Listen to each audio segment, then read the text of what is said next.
প্রিয় শ্রোতা, আমন্ত্রণ জানাচ্ছি গল্প পাঠের আসরে। আমি ওয়ারা করিম। শুরু করতে যাচ্ছি সৈয়দ ওয়ালিউল্লাহর লাল শালু উপন্যাসের প্রথম খণ্ডটি। সঙ্গে থাকুন। অনেক ধন্যবাদ। শস্যহীন জনবহুল এই অঞ্চলের বাসিন্দাদের বেরিয়ে পড়বার ব্যাকুলতা ধোঁয়াটে আকাশকে পর্যন্ত যেন সদা সন্ত্রস্ত করে রাখে। ঘরে কিছু নেই, ভাগাভাগি, লুটালুটি আর স্থান বিশেষে খুনাখুনি করে সর্বপ্রচেষ্টার শেষ। দৃষ্টি বাইরের পানে, মস্ত নদীটির ওপারে, জেলার বাইরে, প্রদেশেরও, হয়তোবা আরও দূরে। যারা নলি বানিয়ে ভেসে পড়ে তাদের দৃষ্টি দিগন্তে আটকায় না। জ্বালাময়ী আশা, ঘরে হাঁ শূন্য মুখ থোবড়ানো নিরাশা বলে তাতে মাত্রাতিরিক্ত প্রখরতা। দূরে তাকিয়ে যাদের চোখে আশা জ্বলে তাদের আর তর সয় না। দিনমান ক্ষণের সবুর ফাঁসির সামিল, তাই তারা ছোটে ছোটে। অন্য অঞ্চল থেকে গভীর রাতে যখন ঝিম ধরা রেলগাড়ি সর্পিল গতিতে এসে পৌঁছয় এদেশে, তখন হঠাৎ আগাগোড়া তার দীর্ঘ দেহে ঝাঁকুনি লাগে। ঝনঝন করে ওঠে লোহালক্কর। রাতের অন্ধকারে লণ্ঠন জ্বালানো ঘুমন্ত কত স্টেশন পেরিয়ে এসে এইখানে নিদ্রাচ্ছন্ন ট্রেনটির সমস্ত চেতনা জেগে সজারু কাঁটা হয়ে ওঠে। তাছাড়া এদের বহির্মুখ উন্মত্ততা আগুনের হলকার মতো পুড়িয়ে দেয় দেহ। রেলগাড়ি খুপড়িগুলো থেকে আচমকা জেগে ওঠা যাত্রীরা কেউ বা ভয় পেয়ে, কেউ বা অপরিসীম কৌতূহলে মুখ বাড়ায়, দেখে আবছা অন্ধকারে ছুটোছুটি করতে থাকা লোকদের। কোথায় যাবে তারা? কিসের এত উন্মত্ততা, কিসের এত অধীরতা? এ লাইনে যারা নতুন তারা চেয়ে চেয়ে দেখে, কিন্তু এরা ছোটে ছোটে আর চিৎকার করে। গাড়ির এ মাথা থেকে ও মাথা, এতগুলো খুপড়ির মধ্যে কোনটাতে চড়লে কপাল ফাটবে তাই যেন খুঁজে দেখে। ইতিমধ্যে আত্মীয় স্বজন, যান পছানের লোক হারিয়ে যায়। কারো জামা ছেড়ে, কারো টুপিটা অন্যের পায়ের তলায় দুমড়ে যায়। কারো বা আসল জিনিসটা, অর্থাৎ বদনাটা, জানা হলে বিদেশে এক পা চলে না, কি করে আলগোছে হারিয়ে যায়। হারাবে না কেন? দেহটা গেলেই হয়, এমন একটা মনোভাব নিয়ে ছুটোছুটি করলে হারাবেই তো। অনেকের অনেক সময় গলায় ঝোলানো তাবিজের থোকাটা ছাড়া দেহে বিন্দুমাত্র বস্ত্র থাকে না পর্যন্ত। তারা অবশ্য বয়সের ছোকরা। বয়স হলে এরা আর কিছু না হোক শক্ত করে গিরেটা দিতে শেখে। অজগরের মতো দীর্ঘ রেলগাড়ির কিন্তু ধৈর্যের সীমা নেই। তার দেহ ঝনঝন করে লোহালক্করের ঝংকারে। উত্তাপ লাগা দেহ কেঁপে কেঁপে ওঠে, কিন্তু হঠাৎ উঠে ছুটে পালায় না। দেহচ্যুত হয়ে অদূরে অস্পষ্ট আলোয় ইঞ্জিনটা পানি খায়। পানি খায় ঠিক মানুষের মতোই, আর অপেক্ষা করে। ধৈর্যের কাঁটা নড়ে না। কেনই বা নড়বে? নিশুতি রাতে যে দেশে এসে পৌঁছেছে সে, দেশ এখন অন্ধকারে ঢাকা থাকলেও সে জানে যে তাতে শস্য নেই। বিরান মাঠ, স্বর ভাঙা পাড় আর বন্যা ভাসানো ক্ষেত। নদী গহ্বরেও জমি কম নেই। সত্যি শস্য নেই, যা আছে তা যৎ সামান্য। শস্যের চেয়ে টুপি বেশি, ধর্মের আগাছা বেশি। ভোরবেলায় এত মক্তবে আর্তনাদ উঠে যে মনে হয় এটা খোদা তাআলার বিশেষ দেশ। ন্যাংটা ছেলেও আমসে পাড়া পড়ে। গলা ফাটিয়ে মৌলবীর বয়স্ক গলাকে ডুবিয়ে সমস্বরে চেঁচিয়ে ওঠে। গোঁফ উঠতে না উঠতেই কোরআন হেফজ করে সারা। সঙ্গে সঙ্গে মুখেও কেমন একটা ভাব জাগে। হাফেজ তারা, বেহেশতে তাদের স্থান নির্দিষ্ট। কিন্তু দেশটা কেমন মরার দেশ, শস্য শূন্য। শস্য যা বা হয় তা জনবহুলতার তুলনায় যৎ সামান্য, সেই হচ্ছে মুশকিল। এবং তাই খোদার পথে ঘনিষ্ঠ হয়ে আসার চেতনায় যেমন একটা বিশিষ্ট ভাব ফুটে ওঠে, তেমনি না খেতে পেয়ে চোখে আবার কেমন একটা ভাব জাগে। শীর্ণ দেহ নরম হয়ে ওঠে। আর স্বাভাবিক সরু গলা কেরাতের সময় মধু ছড়ালেও এদিকে দীনতায় আর অসহায়তায় ক্ষীণতর হয়ে ওঠে। তাতে দিনকে দিন ব্যথা বেদনা আঁকি বুকি কাটে। শীর্ণ চিবুকের আশেপাশে যে কটা ফিকে দাড়ি অসংযত দৌড়বল্লে ঝুলে থাকে তাতে মাহাত্ম্য ফোটাতে চায়, কিন্তু ক্ষুধার্ত চোখের তলে চামড়াটের চোয়ালের দীনতা ঘোচে না। কেউ কেউ আরও আশা নিয়ে আলিয়া মাদ্রাসায় পড়ে, বিদেশে গিয়ে পোকায় খাওয়া মস্ত মস্ত কেতাব খতম করে। কিন্তু কেতাবে যে বিদ্যে লেখা তা কোনো এক বিগত যুগে চড়াই পড়ে আটকে গেছে। চড়া কেটে সে বিদ্যেকে এত যুগ অতিক্রম করিয়ে বর্তমান স্রোতের সঙ্গে মিশিয়ে দেবে, এমন লোক আবার নেই। অতএব কেতাবগুলোর বিচিত্র অক্ষরগুলো দুরান্ত কোনো এক অতীতকালের অরণ্যে আর্তনাদ করে। তবু আশা, কত আশা, খোদা তাআলার ওপর প্রগাঢ় ভালোবাসা, ভরসা। দিন যায় অন্য এক রঙিন কল্পনায়, কিন্তু ক্ষুধার্ত চোখ বৈরী ভাবাপন্ন ব্যক্তি সুখ উদাসীন দুনিয়ার পানে চেয়ে চেয়ে আরও ক্ষয়ে আসে। খোদার এলেমে বুক ভরে না, তলায় পেট শূন্য বলে। মসজিদের বাঁধানো পুকুর পাড়ে চৌকোনো পাথরের খণ্ডটার উপর বসে শীতল পানিতে অজু বানায়। টুপিটা খুলে তার গহ্বরে ফুঁ দিয়ে ঠান্ডা করে আবার পড়ে, কিন্তু শান্তি পায় না। মন থেকে থেকে খাবি খায়। দিগন্তে ঝলকানো রোদের পানি চেয়ে চোখ পুড়ে যায়। এরা তাই দেশ ত্যাগ করে, ত্যাগ করে সদল বলে বেরিয়ে ছড়িয়ে পড়ে। নলি বানিয়ে জাহাজের খালাসি হয়ে ভেসে যায়, কারখানার শ্রমিক হয়, বাসাবাড়ির চাকর, দফতরের এটকিনি, ছাপাখানার মেশিনম্যান, ট্যানারির চামড়ার লোক। কেউ মসজিদে ইমাম হয়, কেউ মুয়াজ্জিন। দেশময় কত সহস্র মসজিদ, কিন্তু শহরের মসজিদ, শহরতলির মসজিদ, এমনকি গ্রামে গ্রামে মসজিদগুলো পর্যন্ত আগে থেকে দখল হয়ে আছে। শেষে কেউ কেউ দূর দূরান্তে চলে যায়, হয়তো বাহে মুলুকে, নয়তো মনিদের দেশে। দূর দূর গ্রামে, যে গ্রামে পৌঁছতে হলে কত চড়া পড়া শুষ্ক নদী পেরোতে হয়, মোষের খড়ের গাদায় ঘুমোতে হয় কত রাত। গাঢ় পাহাড়ে দুর্গম অঞ্চলে কে কবে বাঁশের মসজিদ করেছিল, সেখানেও এক সরকারি কর্মচারী সেখানে হয়তো একদিন পায়ে বুট এঁটে শিকারে যায়। বাইরে বিদেশি পোশাক, মুখমণ্ডল মসৃণ, কিন্তু আসলে ভেতরে মুসলমান, কেবল নতুন খোলস পরা নব্য শিক্ষিত মুসলমান। সে দুর্গম অঞ্চলে মিহি কণ্ঠের আজান শুনে চমকে ওঠে। সঙ্গে সঙ্গে তার শিকারের আশাও কিছু দমে যায়। পরে মৌলবীর সঙ্গে সাক্ষাৎ হয়। আত্মীয় স্বজন ছেড়ে বনবাসে দিন কাটানোর ফলে লোকটার চোখে মুখে নিঃসঙ্গতার বন্য শূন্যতা। আপনার দৌলতখানা?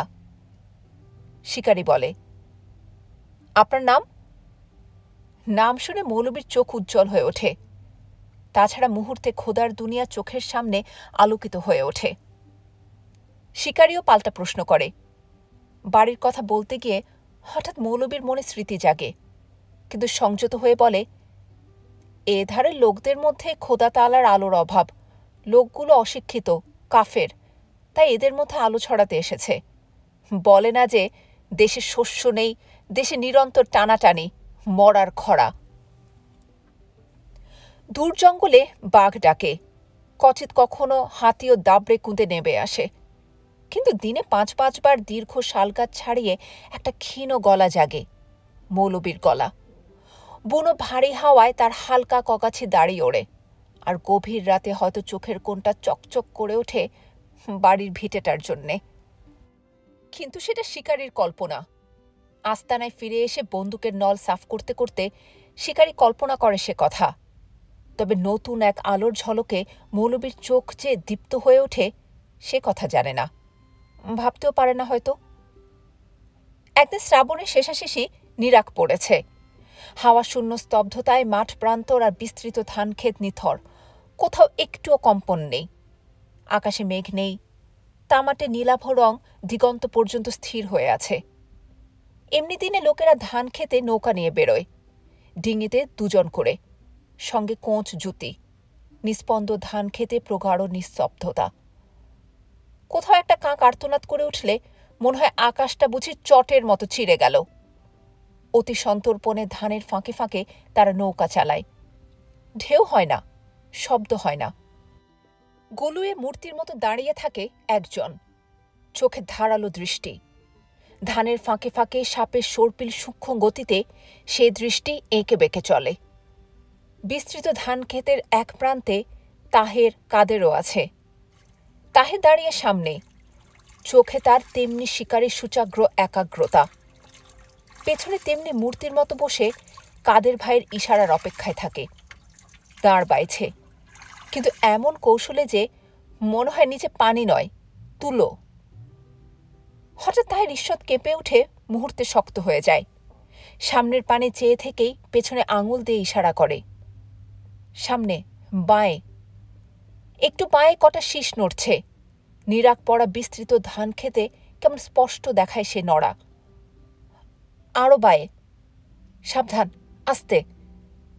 তাহেরের আঙ্গুল অদ্ভুত ক্ষিপ্রতায় এসব নির্দেশই দেয়। ততক্ষণে সে পাশ থেকে আলগোছে কোঁচটা তুলে নিয়েছে। নিতে একটুও শব্দ হয়নি। হয়নি তার প্রমাণ, ধানের শীষ এখনও ওখানে নড়ছে। তারপর কয়েকটা নিঃশ্বাস রুদ্ধ করা মুহূর্ত। দূরে যে কটা নৌকা ধান ক্ষেতের ফাঁকে ফাঁকে এমনি নিঃশব্দে ভাসছিল, সেগুলো থেমে যায়। লোকেরা স্থির দৃষ্টিতে তাকিয়ে থাকে ধনুকের মতো টান হয়ে ওঠা তাহেরের কালো দেহটির পানে। তারপর দেখে হঠাৎ বিদ্যুৎ চমকের মতো সেই কালো দেহের ঊর্ধ্বাংশ কেঁপে উঠল। তীরের মতো বেরিয়ে গেল একটা কোঁচ। সাঝাক! একটু পরে একটা বৃহৎ রুই মুখ হাঁ করে ভেসে ওঠে। আবার নৌকা চলে, ধীরে ধীরে, সন্তর্পণে। একসময় ঘুরতে ঘুরতে তাহেরদের নৌকা মতিগঞ্জের সড়কটার কাছে এসে পড়ে। কাদের পেছনে বসে তেমনি নিষ্পলক দৃষ্টিতে চেয়ে আছে তাহেরের পানে, তার আঙুলের ইশারার জন্যে। হঠাৎ একসময় দেখে তাহের সড়কের পানে চেয়ে কি দেখছে, চোখে বিস্ময়ের ভাব। সেও সেদিকে তাকায়, দেখে মতিগঞ্জের সড়কের ওপরে একটা অপরিচিত লোক আকাশের পানে হাত তুলে মোনাজাতের ভঙ্গিতে দাঁড়িয়ে আছে। শীর্ণ মুখে কগাছি দাড়ি, চোখ নিমিলিত। মুহূর্তের পর মুহূর্ত কাটে, লোকটির চেতনা নেই। নিরাক পড়া আকাশ যেন তাকে পাথরের মূর্তিতে রূপান্তরিত করেছে। কাদের আর তাহের অবাক হয়ে চেয়ে চেয়ে দেখে। মাছকে সতর্ক করে দেবার ভয়ে কথা হয় না, কিন্তু পাশেই একবার ধানের শীষ স্পষ্টভাবে নড়ে ওঠে। ঈষৎ আওয়াজও হয়, সেদিকে দৃষ্টি নেই। একসময় লোকটি মোনাজাত শেষ করে। কিছুক্ষণ কি ভেবে ঝট করে পাশে নাবিয়ে রাখা পুটুলিটা তুলে নেয়। তারপর বড় বড় পা ফেলে উত্তর দিকে হাঁটতে থাকে। উত্তর দিকে খানিকটা এগিয়ে মোহাম্মদনগর গ্রাম। তাহের ও কাদেরের বাড়ি সেখানে। অপরাহ্নের দিকে মাছ নিয়ে দুভাই বাড়ি ফিরে দেখে খালেক ব্যাপারীর ঘরে কেমন একটা জটলা। সেখানে গ্রামের লোকেরা আছে, তাদের বাপও আছে। সকলের কেমন গম্ভীর ভাব, সবার মুখ চিন্তায় নত। ভেতরে উঁকি মেরে দেখে একটু আলগা হয়ে বসে আছে সেই লোকটা। নৌকা থেকে মতিগঞ্জের সড়কের উপর তখন যাকে মোনাজাত করতে দেখেছিল। রোগা লোক, বয়সের ধারে যেন চোয়াল দুটো উজ্জ্বল, চোখ বুজে আছে। কোটরাগত নিমিলিত সে চোখে একটুও কম্পন নাই। এভাবে মজিদের প্রবেশ হল মোহাম্মদনগর গ্রামে। প্রবেশটা নাটকীয় হয়েছে সন্দেহ নেই, কিন্তু গ্রামের লোকেরা নাটকেরই পক্ষপাতী। সরাসরি মতিগঞ্জের সড়ক দিয়ে যে গ্রামে এসে ঢুকবে, তার চেয়ে পছন্দ হবে তাকে, যে বিলটার বড় অশ্বত্থ গাছ থেকে নেবে আসবে। মজিদের আগমনটা তেমনি চমকপ্রদ। চমকপ্রদ এই জন্যে যে তার আগমন মুহূর্তে সমগ্র গ্রামকে চমকে দেয়। শুধু তাই নয়, গ্রামবাসীদের নির্বুদ্ধিতা সম্পর্কে তাদের সচেতন করে দেয়, অনুশোচনায় জর্জরিত করে দেয় তাদের অন্তর।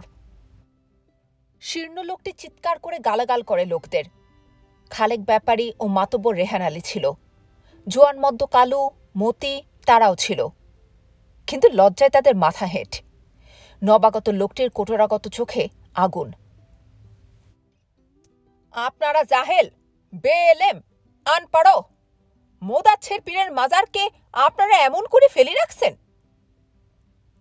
গ্রাম থেকে একটু বাইরে একটা বৃহৎ বাঁশঝাড়, মোটাসোটা হলদে তার গুড়ি। সে বাঁশঝাড়ে গজ ওধারে একটা পরিত্যক্ত পুকুরের পাশে ঘন সন্নিবিষ্ট হয়ে আছে গাছপালা, যেন একদিনকার বাগান ছিল সেখানে। তারই একধারে টাল খাওয়া ভাঙা এক প্রাচীন কবর, ছোট ছোট ইটগুলো বিবর্ণ, শ্যাওলায় সবুজ, যুগ যুগের হাওয়ায় কালচে। ভেতরে সুরঙ্গের মতো। শেয়ালের বাসা হয়তো। ওরা কি করে জানবে যে ওটা মোদাচ্ছের পীরের মাজার? সভায় অশীতিপর বৃদ্ধ সলেমনের বাপও ছিল, হাঁপানির রোগী।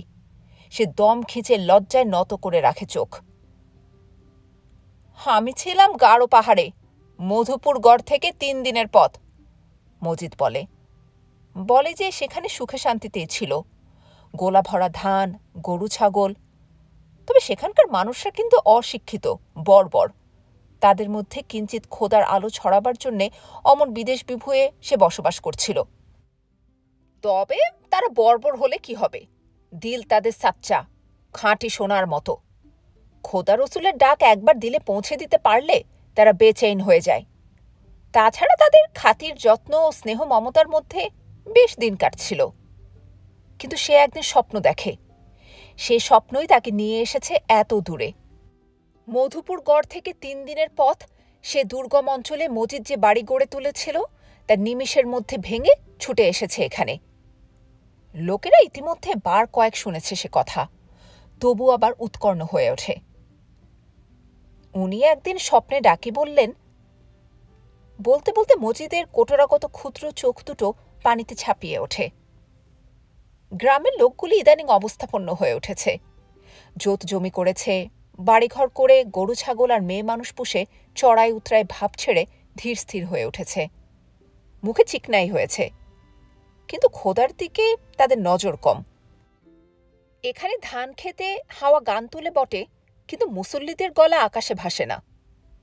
গ্রামের প্রান্তে সে জঙ্গলের মধ্যে কবরের পাশে দাঁড়িয়ে বুকে ঝোলানো তামার দাঁত খিলাল দিয়ে দাঁতের গহ্বর খোঁচাতে খোঁচাতে মজিদ সেদিন সে কথা স্পষ্ট বুঝেছিল। সঙ্গে সঙ্গে এ কথা বুঝেছিল যে দুনিয়ায় সচ্ছলভাবে দুবেলা খেয়ে বাঁচবার জন্যে যে খেলা খেলতে যাচ্ছে সে খেলা সাংঘাতিক। মনে সন্দেহ ছিল, ভয়ও ছিল, কিন্তু জমায়েতের অধবদন চেহারা দেখে পরিষ্কার হয়ে গিয়েছিল অন্তর। জঙ্গল সাফ হয়ে গেল। ইট সুরকি নিয়ে সে প্রাচীন কবর সদ্য মৃত কোনো মানুষের কবরের মতো নতুন দেহ ধারণ করল। ঝালরওয়ালা শালু দ্বারা আবৃত হল মাছের পিঠের মতো সে কবর। আগরবাতি গন্ধ ছড়াতে লাগল, মোমবাতি জ্বলতে লাগল রাত দিন। গাছপালায় ঢাকা স্থানটি আগে স্যাঁতস্যাঁতে ছিল, এখন রোদ পড়ে খটখটে হয়ে উঠল। হাওয়ারও ভ্যাপসা গন্ধ খড়ের মতো শুষ্ক হয়ে উঠল। এ গ্রাম সে গ্রাম করে লোকরা আসতে লাগল। তাদের অশ্রু সজল কৃতজ্ঞতা, আশার কথা, ব্যর্থতার কথা শালুতে আবৃত মাছের পিঠের মতো অজ্ঞাত ব্যক্তির সে কবরের কোলে ব্যক্ত হতে লাগল দিনের পর দিন। তার সঙ্গে পয়সা, ঝকঝকে পয়সা, ঘষা পয়সা, সিকি, দুয়ানি, আধুলি, সাচ্চা টাকা, নকল টাকা ছড়াছড়ি যেতে লাগল। ক্রমে ক্রমে মজিদের ঘর বাড়ি উঠল। বাহির ঘর, অন্দর ঘর, গোয়াল ঘর, আওলা ঘর, জমি হলো, গৃহস্থালী হলো। নিরাক পড়া শ্রাবণের সেই হাওয়াশূন্য স্তব্ধ দিনে তার জীবনের যে নতুন অধ্যায় শুরু হয়েছিল, মাছের পিঠের মতো শালুক কাপড়ে আবৃত নশ্বর জীবনের প্রতীকটির পাশে সে জীবন পদে পদে এগিয়ে চলল। হয়তো সামনের দিকে, হয়তো কোথাও নয়। সে কথা ভেবে দেখবার লোক সে নয়। বছর দিনে মগরা মগরা ধান আসে তার ঘরে, তাই যথেষ্ট। তথাকথিত মাজারের পানি চেয়ে কচিত কখনো সে যে ভাবিত না হয় তা নয়, কিন্তু তারও যে বাঁচবার অধিকার আছে সে কথাটা সাময়িক চিন্তার মধ্যে প্রধান হয়ে ওঠে। তাছাড়া গাঢ় পাহাড়ে শ্রমক্লান্ত হাড় বের করা দিনের কথা স্মরণ হলে সে শিউরে ওঠে, ভাবে খোদার বান্দা সে, নির্বোধ ও জীবনের জন্য অন্ধ। তার ভুলভ্রান্তি তিনি মাফ করে দেবেন, তার করুণা অপার, সীমাহীন। একদিন মজিদ বিয়েও করে। অনেক দিন থেকে আলিঝালি একটা চওড়া বেওয়া মেয়েকে দেখছিল। দেহে যৌবন যেন ব্যাপ্ত হয়ে ছড়িয়ে আছে, বিশাল তার রূপ। দূর থেকে আবছা আবছা তার প্রশস্ত দেহ দেখে শীর্ণ মজিদ জ্বলে উঠেছিল। শেষে সে প্রশস্ত ব্যাপ্ত যৌবনা মেয়ে লোকটি বিবি হয়ে এলো তার ঘরে। নাম তার রহিমা। সত্যি সে লম্বা চওড়া মানুষ, হাড় চওড়া, মাংসল দেহ। শীঘ্র দেখা গেল তার শক্তিও কম নয়। বড় বড় হাঁড়ি সে অনায়াসে এক স্থান থেকে অন্য স্থানে তুলে নিয়ে যায়। গোয়ার ধামড়া গায়কেও স্বচ্ছন্দে গোয়াল থেকে টেনে বের করে নিয়ে আসে। হাঁটে যখন, মাটিতে আওয়াজ হয়। কথা কয় যখন, মাঠ থেকে শোনা যায় তার গলা। তবে তার শক্তি, তার চওড়া দেহ, যে দেহ দূর থেকে আলিঝালি দেখে মজিদের বুকে আগুন ধরেছিল, তা বাইরের খোলস মাত্র। আসলে সে ঠান্ডা, ভীতু মানুষ। 10 কথায় রা নেই, রক্তে রাগ নেই। মজিদের প্রতি তার সম্মান, শ্রদ্ধা ও ভয়। শীর্ণ মানুষটির পেছনে মাছের পিঠের মতো মাজারটির বৃহৎ ছায়া দেখে। ও যখন উঠানে হাঁটে তখন মজিদ চেয়ে চেয়ে দেখে, তারপর মধুরভাবে হেসে আস্তে মাথা নেড়ে বলে, অমন করে হাঁটতে নাই। থমকে গিয়ে রহিমা তার দিকে তাকায়। মজিদ বলে, অমন করে হাঁটতে নাই বিবি, মাটিয়ে গোস্সা করে, এ মাটিতেই তো একদিন ফিরে যাইবা। থেমে আবার বলে, মাটিরে কষ্ট দেওয়ন গুনাহ। এ কথা আগেও শুনেছে রহিমা, মুরব্বীরা বলেছে, বাড়ির আত্মীয়রা বলেছে। মজিদের কথার বাইরে শালু কাপড়ে আবৃত মাজারটির কথা স্মরণ হয়। মজিদ নীরবে চেয়ে চেয়ে দেখে, দেখে রহিমার চোখে ভয়। মধুরভাবে হেসে আবার বলে, অমন করি কখনো হাঁটিও না, কবরে আজাব হইবে। শক্তিমত্তা নারীর উজ্জ্বল পরিষ্কার চোখে ঘনায়মান ভয়ের ছায়া দেখে মজিদ খুশি হয়। তারপর বাইরে গিয়ে কোরআন তেলাওয়াত শুরু করে। গলা ভালো তার, পড়বার ভঙ্গিও মধুর। একটা চমৎকার সুরে সারা বাড়ি ভরে যায়, যেন হাসনা হেনার মিষ্টি মধুর গন্ধ ছড়ায়। কাজ করতে করতে রহিমা থমকে যায়, কান পেতে শোনে। খোদা তালার রহস্যময় দিগন্ত তার অন্তরে যেন বিদ্যুতের মতো থেকে থেকে ঝিলিক দিয়ে ওঠে। একটি অবক্তব্য ভীতিও ঘনিয়ে আসে মনে। সে খোদাকে ভয় পায়, মাজারকে ভয় পায়, স্বামী মজিদকে ভয় পায়। পুকুরে গোসল করে সিক্ত বসনে উঠানে দাঁড়িয়ে রহিমা যখন চুল ঝাড়ে, তখনও চেয়ে চেয়ে দেখে মজিদ। বিছানার পাশে যে দেহটির তাল পায় না, সে দেহটি এখন সিক্ত কাপড় ভেদ করে অদ্ভুত সুন্দর হয়ে ওঠে। তার চোখ চকচক করে, কিন্তু রহিমার চেতনা নেই।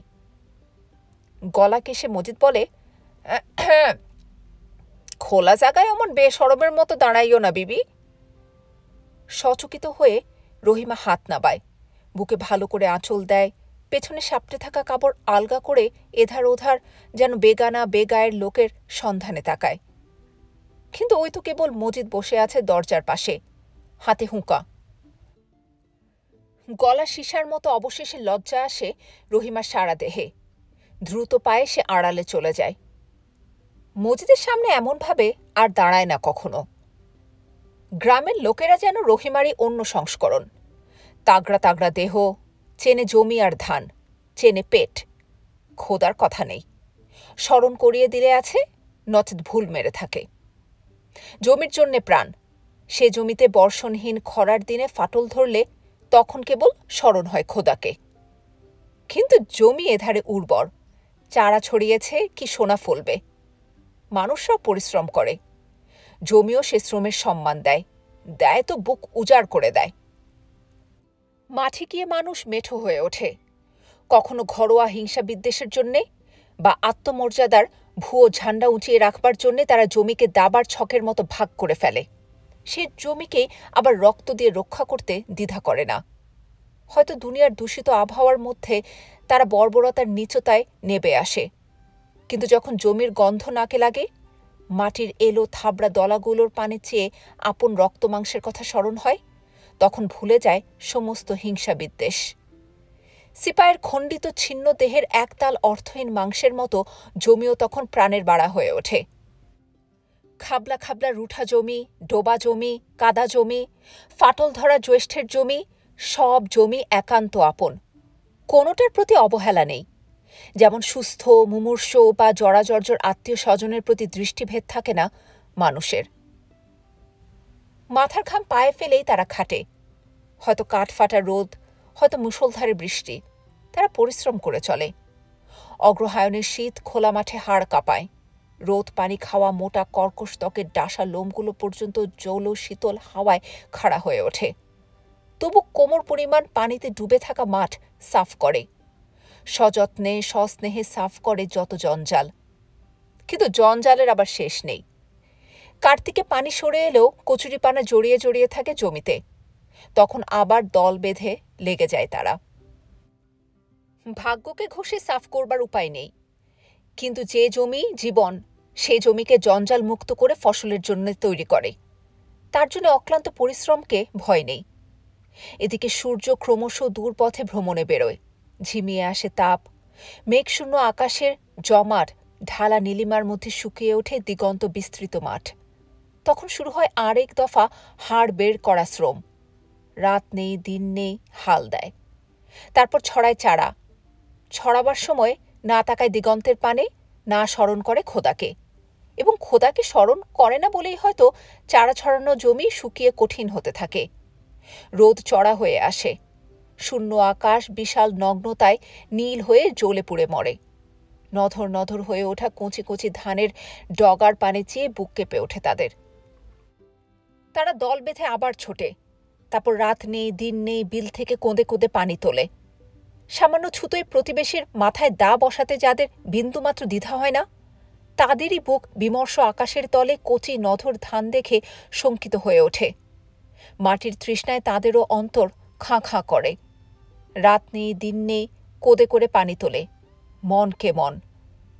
এত শ্রম, এত কষ্ট, তবু ভাগ্যের ঠিক ঠিকানা নেই। চৈত্রের শেষাশেষি বা বৈশাখের শুরু, ধান ওঠে ওঠে। এমন সময়ে কোনো এক দুপুরে কালো মেঘের সাথে আসে ঝড়, আসে শিলাবৃষ্টি। হয়তো না বলে না কয়ে নিমেষের মধ্যে ধ্বংস করে দিয়ে যায় মাঠ। কোঁচবিদ্ধ হয়ে নিহত ছমিরুদ্দিনের রক্তাপ্লুত দেহের পানে চেয়ে আবেদ জাবেদের মনে দানবীয় উল্লাস হতে পারে, কিন্তু এখন তারা পাথর হয়ে যায়। যার এক রত্তি জমিও নেই, তারও চোখ ছলছল করে ওঠে। এবং হয়তো তখন খোদাকে স্মরণ করে, হয়তো করে না। মাঠের প্রান্তে একাকী দাঁড়িয়ে মজিদ দাঁত খিলাল করে আর সে কথাই ভাবে। কাতারে কাতারে সারবন্দী হয়ে দ্বিতীয়ার চাঁদের মতো কাস্তে নিয়ে মজুররা যখন ধান কাটে আর বুক ফাটিয়ে গীত গায়, তখনও মজিদ দূরে দাঁড়িয়ে দেখে আর ভাবে। গলার তামার খিলাল দিয়ে দাঁতের গহ্বর গুতোয় আর ভাবে, কিসের এত গান, এত আনন্দ? মজিদের চোখ ছোট হয়ে আসে। রহিমার শরীরে তো এদেরই রক্ত, আর তার মতো এরা তাগড়া, গাট্টা গোট্টা ও প্রশস্ত। রহিমার চোখে ভয় দেখেছে মজিদ। এরা কি ভয় পাবে না? ওদের গান আকাশে ভাসে। ঝিলমিল করতে থাকা ধানের শীষে এদের আকর্ণ হাসির ঝলক লাগে। ওদের খোদার ভয় নেই। মজিদও চায় তার গোলা ভরে ধান উঠুক। কিন্তু সে তো জমিকে ধন মনে করে না, আপন রক্ত মাংসের সামিল খেয়াল করে না। সেন দৃষ্টিতে অবশ্যই চেয়ে চেয়ে দেখে ধান কাটা, কিন্তু তাদের মতো লোম জাগানো পুলক লাগে না তার অন্তরে। হাসি তাদের প্রাণ, এ কথা মজিদের ভালো লাগে না। তাদের গীত ও হাসিও ভালো লাগে না। ঝালরওয়ালা শালু কাপড়ে আবৃত মাজারটিকে তাদের হাসি ও গীত অবজ্ঞা করে যেন। জমায়েতকে মজিদ বলে, খোদাই রিজিক দেনেওয়ালা। শুনে শালু কাপড়ের ঢাকা রহস্যময় চিরনীরব মাজারের পাশে তারা স্তব্ধ হয়ে যায়। মজিদ বলে, মাঠ ভরা ধান দেখে যাদের মনে মাটির প্রতি পূজার ভাব জাগে, তারা বুত পূজারী, তারা গুনাহগার। জমায়েত মাথা হেঁট করে থাকে।